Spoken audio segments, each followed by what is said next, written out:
The night was silent over the underground facility, buried deep beneath the Atacama Desert. David Park moved between holographic displays, his fingers dancing across translucent screens that showed intricate schematics of massive spacecraft. Around him, engineers and technicians worked with a quiet intensity that spoke of years of secret preparation.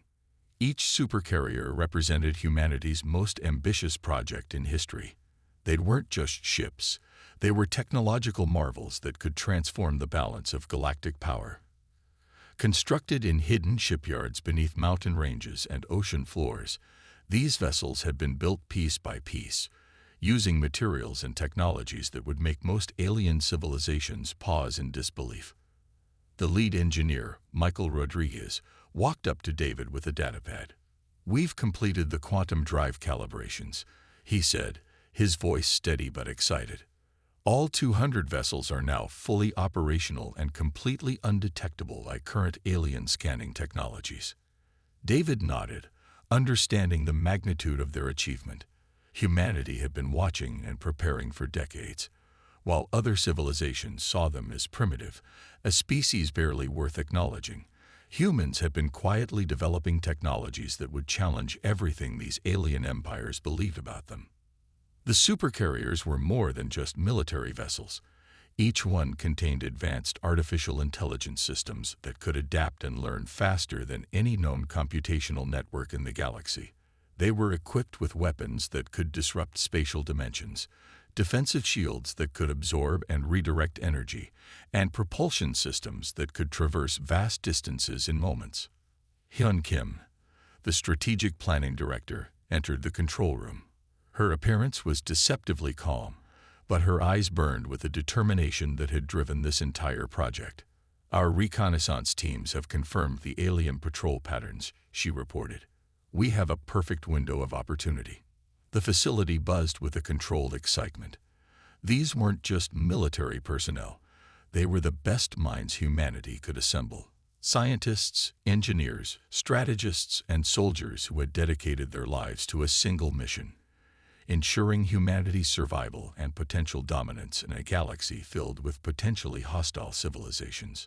Each supercarrier had been designed with multiple redundant systems. If one component failed, another would immediately take its place. They could operate independently or work in perfect synchronization, a testament to human engineering and collaborative capabilities. "The Quantum Entanglement Communication Network is now fully operational," announced a young technician named Alex Chen. This meant that these ships could communicate instantaneously across vast distances, a technology far beyond what most known alien civilizations possessed. David Park looked at the holographic representation of their fleet. 200 ships, each the size of a small city, representing humanity's most ambitious technological leap. They weren't just prepared for potential conflict. They were ready to redefine the very concept of interstellar warfare. Outside the facility, the desert remained unchanged. No one would suspect that beneath this barren landscape, humanity was preparing to make its most significant statement to the galaxy. They weren't going to ask for recognition or permission. They were going to demand respect. The supercarriers represented more than military might. They were a symbol of human innovation, determination, and an unyielding spirit that had driven the species from primitive stone tools to interstellar technology in a remarkably short cosmic timespan. As the night progressed, the facility continued its silent preparation. Thousands of personnel moved with precision, running final checks, confirming system integrations, and preparing for a moment that would change everything. Humanity was no longer going to be an overlooked species in the galactic community. They were about to become a force that would demand attention. "Would you like me to elaborate on any specific aspect of this part of the story?" The alien fleet emerged from hyperspace like a swarm of metallic predators, their ships gleaming with an otherworldly iridescence. Commander Rachel Lee watched through the primary viewing screen of the Lid supercarrier, her hand steady on the command interface. The Galactic Confederation's vessels spread out in a formation designed to intimidate, their weapon ports glowing with potential destruction. "Incoming transmission," reported Lieutenant Mark Thompson, his fingers moving quickly across the communication panel. The holographic display flickered, revealing a tall, sharp-featured alien representative. Its multiple eyes seemed to scan the human vessel with a mixture of curiosity and contempt. "Humans of Earth," the alien's translated voice crackled. "You are required to submit to Galactic Confederation scanning and potential relocation protocols." The demand carried the weight of centuries of galactic dominance, a tone that had broken countless smaller civilizations. Rachel's response was calm and measured. "We decline," she said simply, her voice carrying no hint of fear or aggression. The alien's facial features shifted, what might have been a look of surprise on a human face. No species had ever simply refused before. The Confederation was used to immediate submission or violent resistance. This calm rejection was something entirely new. Behind Rachel's vessel, the other 199 supercarriers began to emerge. They didn't appear aggressively. They simply materialized, one after another, forming a perfect geometric pattern that defied traditional space deployment strategies. Each ship was massive, easily dwarfing the alien fleet's vessels. Tactical systems on the human ships activated silently. Quantum-based sensors began mapping every millimeter of the alien fleet's configuration. Advanced AI systems were calculating potential conflict scenarios faster than any biological brain could process. The alien representative's transmission became more aggressive. "You will be destroyed for your insolence," it proclaimed, though there was a slight tremor in its voice that suggested uncertainty. Rachel understood the psychological warfare at play. Humans had studied alien communication patterns for decades. This wasn't just a military encounter. It was a complex dance of technological and psychological capabilities. "We recommend you withdraw," she responded, her tone professional and detached. The human supercarriers didn't move aggressively. They simply existed, a silent technological marvel that challenged everything the alien Confederation understood about lesser species. The first shots, when they came, were from the alien fleet. Energy weapons that had decimated countless civilizations erupted towards the human vessels. Rachel didn't even flinch. The supercarriers' adaptive shield systems absorbed the energy, converting it into additional power for their own systems. Lieutenant Thompson's voice was steady. Shield integrity at 100%. No damage detected. The alien fleet's formation began to break. Their weapons, their tactics, their entire understanding of warfare was being challenged by an opponent they had completely underestimated. The human vessels didn't just defend. They seemed to absorb and neutralize everything thrown at them. Technological superiority wasn't just about weapon power. It was about adaptation, understanding, and the ability to transform challenges into opportunities. The human fleet demonstrated this with every passing moment. As minutes passed, the alien fleet's aggressive posture began to dissolve. Their weapon ports dimmed, their formation became less structured. They were experiencing something unprecedented, a complete technological and psychological reversal. Rachel knew this was more than a military encounter. This was a statement. Humanity was announcing its arrival on the galactic stage, not with aggression, but with a calm, overwhelming demonstration of capabilities. "Confederation Fleet," she transmitted, "we suggest immediate withdrawal. We have no desire for unnecessary conflict." The alien vessels began to retreat, their earlier confidence completely shattered. They had come expecting a simple subjugation mission. Instead, they had encountered a civilization that was light years beyond their comprehension. As the last alien ship disappeared into hyperspace, the human supercarriers remained in perfect formation. Silent, waiting, powerful. First contact was complete, and nothing would be the same again. The alien counterattack came swiftly and brutally. Thousands of ships descended upon Earth's solar system, their energy signatures blazing like angry stars. William Park stood at the tactical control center, his fingers moving with mechanical precision across holographic interfaces. "Incoming wave," he announced calmly. First squadron approaching Mars orbital zone. The human supercarriers didn't scramble. They waited. Each vessel's adaptive AI was calculating millions of potential attack scenarios per millisecond. The alien fleet, expecting traditional resistance, charged forward with overwhelming numbers. Their first mistake was believing quantity meant victory. The lead supercarrier, commanded by Rachel Lee, unleashed a quantum disruption pulse that immediately disabled 17 alien vessels. These weren't ordinary weapons. They targeted quantum entanglement points, essentially causing ships to simultaneously exist and not exist. A technological nightmare for any traditional spacefaring civilization.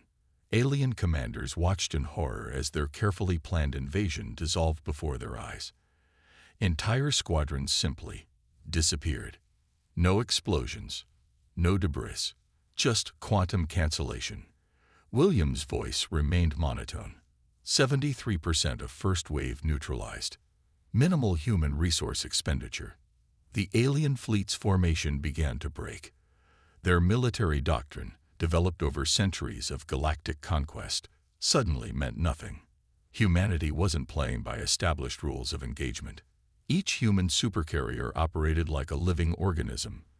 They communicated instantaneously, shared tactical information faster than light, and adapted to threats before those threats could even be fully implemented. The aliens were fighting ghosts, technological entities that anticipated every move.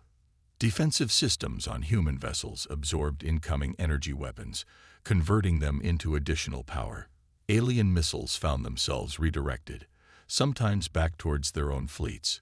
It wasn't just defense, it was a form of technological jujitsu that completely overwhelmed the attackers. Rachel observed the conflict with clinical detachment. This wasn't just a battle.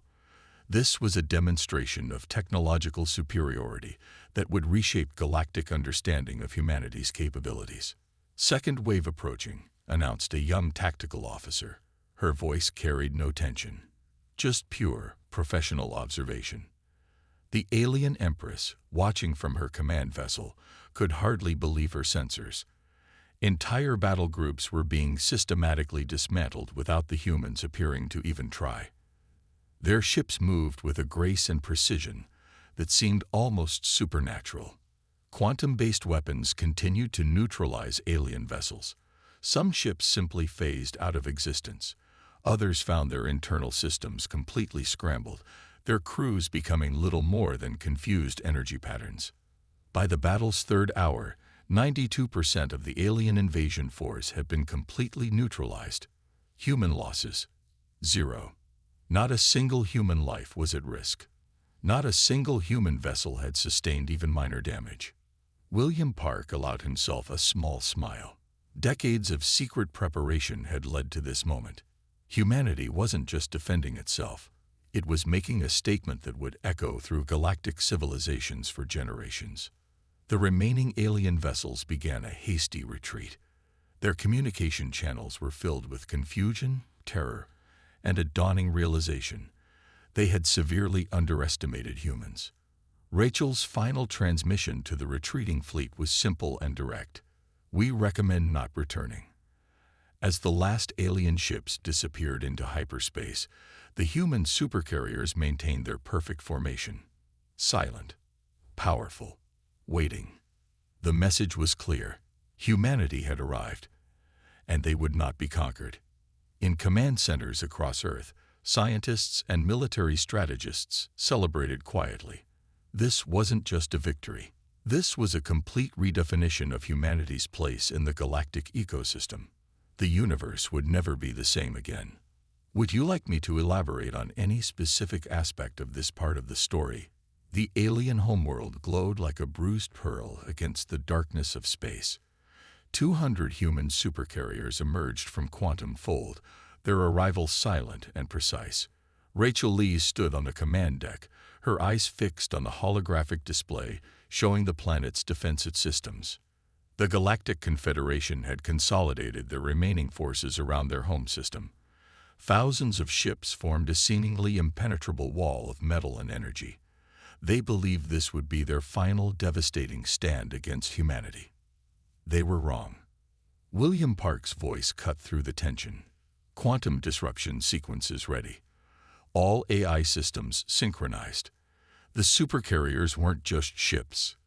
They were a single, massive intelligent network with one purpose: complete strategic neutralization.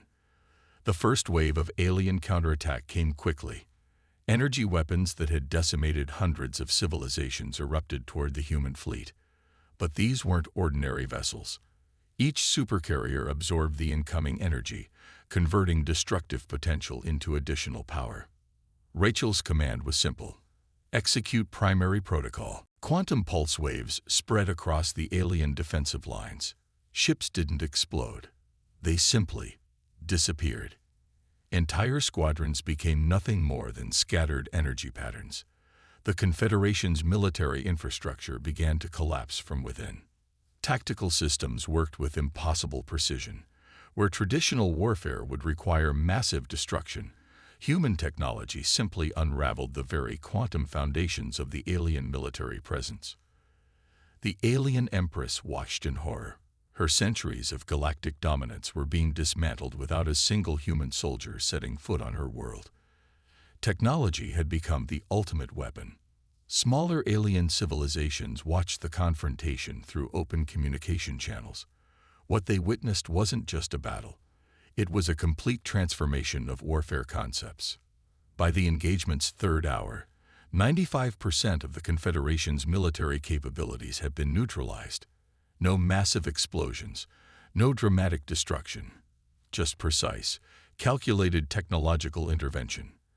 The Empress's command vessel became the final target, not to destroy, but to capture.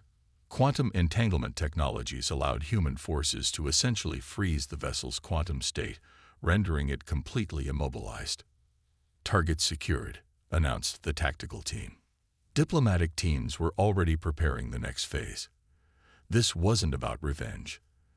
This was about restructuring the systemic approach to galactic interactions. The captured Empress represented more than a military victory. She symbolized the complete dismantling of an oppressive galactic system that had dominated smaller civilizations for centuries. Thomas Kim prepared the diplomatic transmission. The message would be clear, direct, and unprecedented in galactic history. Humanity was offering a new path forward. Alien communication networks buzzed with disbelief. A species they had ignored had not only defended itself, but had completely transformed the existing galactic power structure. The 200 supercarriers remained in perfect formation. Silent, powerful, a testament to human technological innovation and strategic thinking. As quantum dust settled around the alien homeworld, humanity had achieved something remarkable. They hadn't just won a conflict. They had rewritten the rules of interstellar engagement. The galaxy would never be the same again. Would you like me to elaborate on any specific aspect of this final confrontation?